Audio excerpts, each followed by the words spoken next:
I started. Wait, it's Anubis. It is Anubis. Okay. I was hoping for some Hanamura. Hanamura is probably the more. Oh. That it can go a lot of different ways, whereas this map I feel is very much more defensively favoured, and Volskaya is very much binary. You either stomp it or you lose it. Hanamura can't. There's a lot of in betweens. It can go really well for offense, and it can fall apart during the second point. The defense on the first point can go really well, fall apart last second. They lose the point, and it snowballs into a quick cap on the second point. Whereas this map, there was a reason people called it Temple of Jornubis. Yeah, it is. I would say it's one of my least favourites. I'm not gonna lie. Yeah. Unfortunately, me too. It's one of the nicer looking maps. Oh, it definitely is good looking. It is aesthetically pleasing AF, but yeah, it just lacks a bit of. I don't know. It's very difficult to say what a map is missing when you've not seen what it needs. Does that make sense? I would say viable attacking routes is what it lacks. Yeah, it does very much seem to be favoured, like, go left, push onto the mid platform. There's never really much.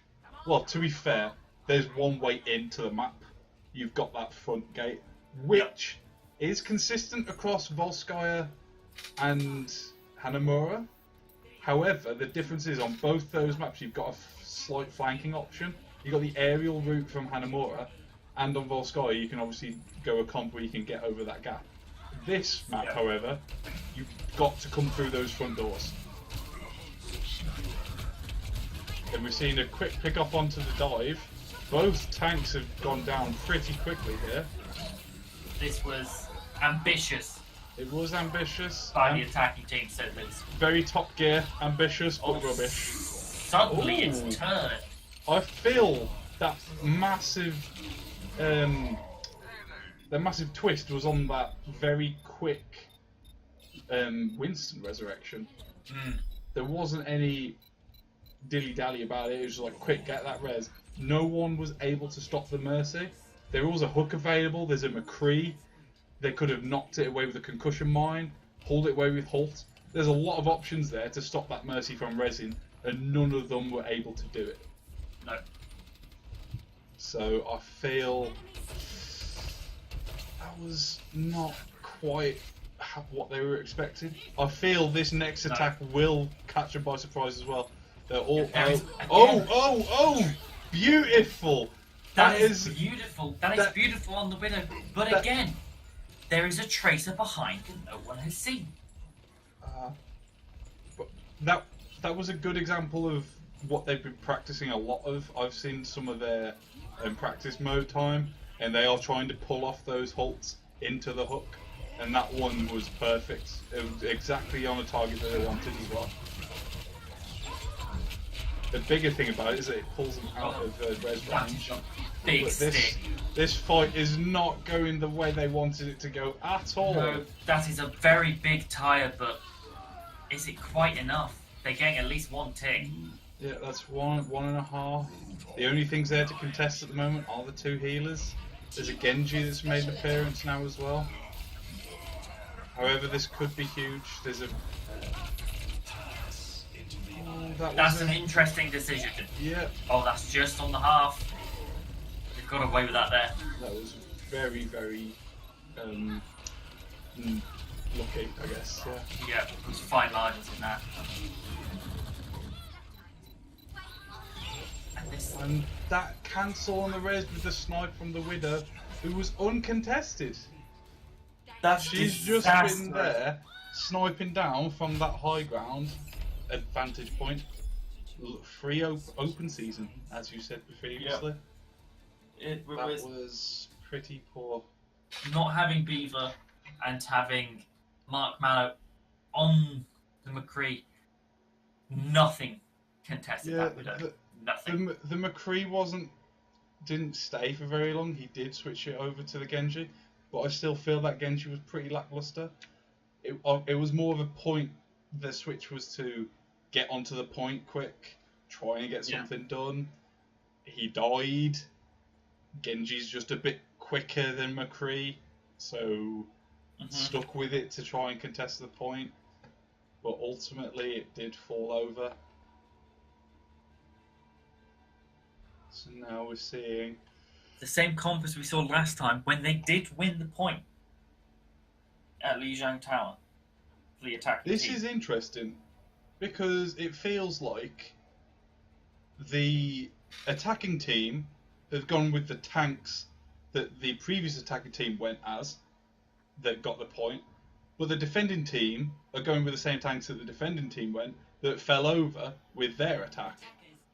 So I wonder if they just feel like it was the right tank picks for the defense. It's interesting to see that they've just witnessed that composition fall over. So yeah. Although I think the defending team are now going to struggle against the Pharah because they have nothing to counter that. The defending team are going to struggle with the Pharah. Okay, the Pharah is now gone. So okay. Struggle. I was looking there, I was like, what Pharah from the offensive, but yeah. So we are seeing Mark Mallow pick up the Widowmaker here. Not much seems to be happening in terms of getting a push in through this point. No. Mark Mallow's getting some percentage. Excuse me, getting some percentage on his ult here, so he must be hitting some. Oh dear, he fell over. Oh, I'm not seeing anything happening here. They've just been stood at these archways for what, nearly 50 seconds now? Yeah, and they're very lucky there because the hook from the Roadhog missed by centimeters. No way. It was just out of range, so they're very lucky not to have been picked off there. Oh, there's another one though. Oh, and they've decided to use this as their opportunity to push in. They've jumped in. What can be pushed in? They're forcing some of the tanks off the high ground. Now if they can get the res, this will be big. Like no, the Junkrat shut that res down. Yeah, no, and they get a res off themselves. I think they need to pull out here. They seem to be pulling back. Yeah, nothing's going to be coming from this. One advantage is that they did get the Mercy to res, I think it was the Junkrat, and then the Widowmaker coming through with another big pick. So they had two picks. They've got one just now, and I think there was a pick onto the Pharah previously, so the Pharah's still on the way back. No, the Pharah was res, so still a few seconds off Mercy being able to res again. Okay. D.Va is out of mech early.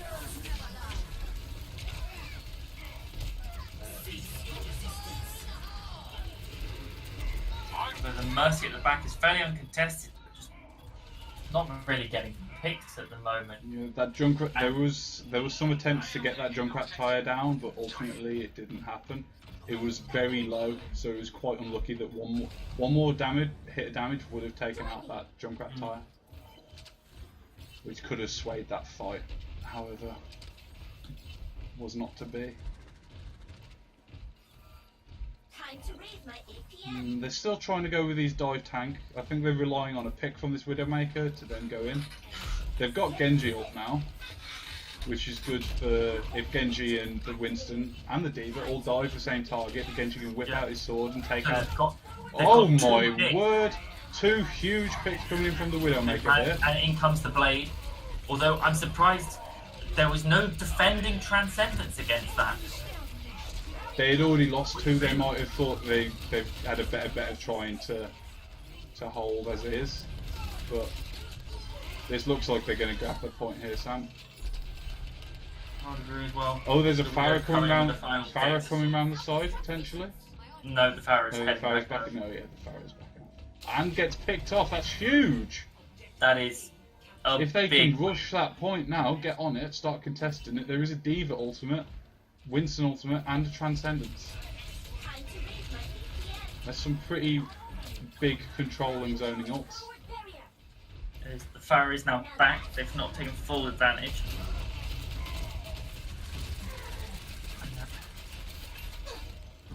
D.Va is in a very bad position here. Yeah, I think that's wise not to use the bomb there. Try and recoup.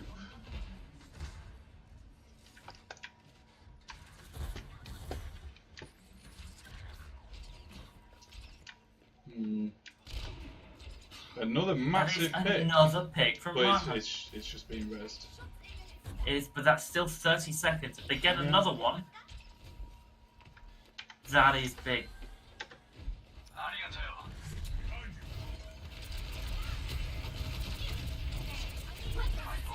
I feel at this stage, the Zenyatta on the attacking team is probably better to use his ult preemptively rather than reactively, because the only things reactively that will save them is the whole hog. Because I believe the Pharah ult does too much damage to be out healed, especially if there's more damage sources coming in. So yeah, he's probably better doing it a preemptive, aggressive ult. Try and force out some mistakes from the defensive team rather than. Another pick by Mark Mallow. He's been pretty consistent with these picks. It's quite impressive, really. Mm.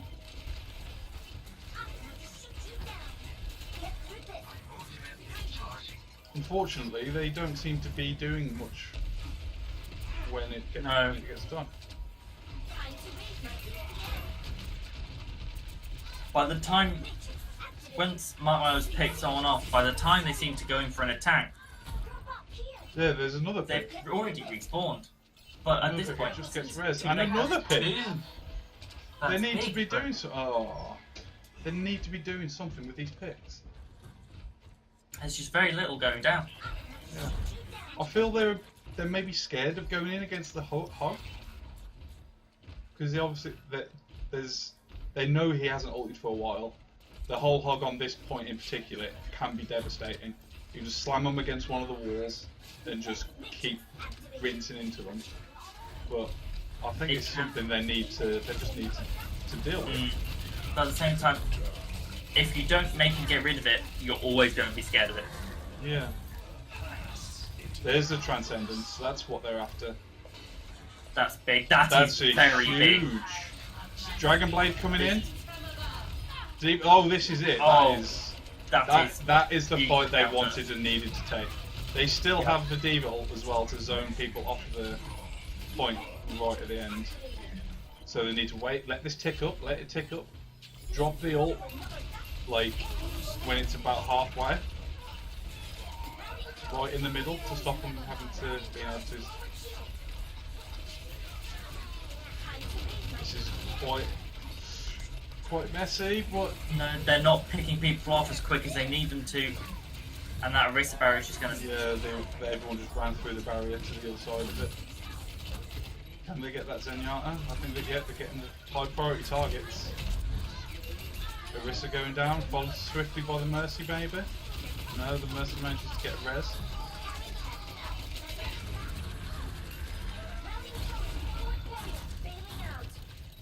Oh dear. What is left here? Is it just a baby D.Va and an Orisa? It is. Oh. Did they manage that? They managed two ticks. Is that second? No, I didn't think it was. Oh no. How close was that? The only reason I could tell that is because the colour was slightly whiter. I thought it was every 33%. It's every 33.3. Oh, that is... So just they so needed 0.1% close. to get that second tick. So That now is they need. very lucky for the defending team. That is. That This couldn't. is a It big couldn't have fight been now. any closer.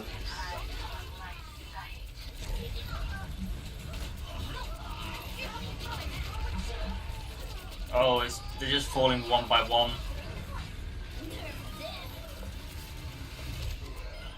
That is a big tire. I believe that's it.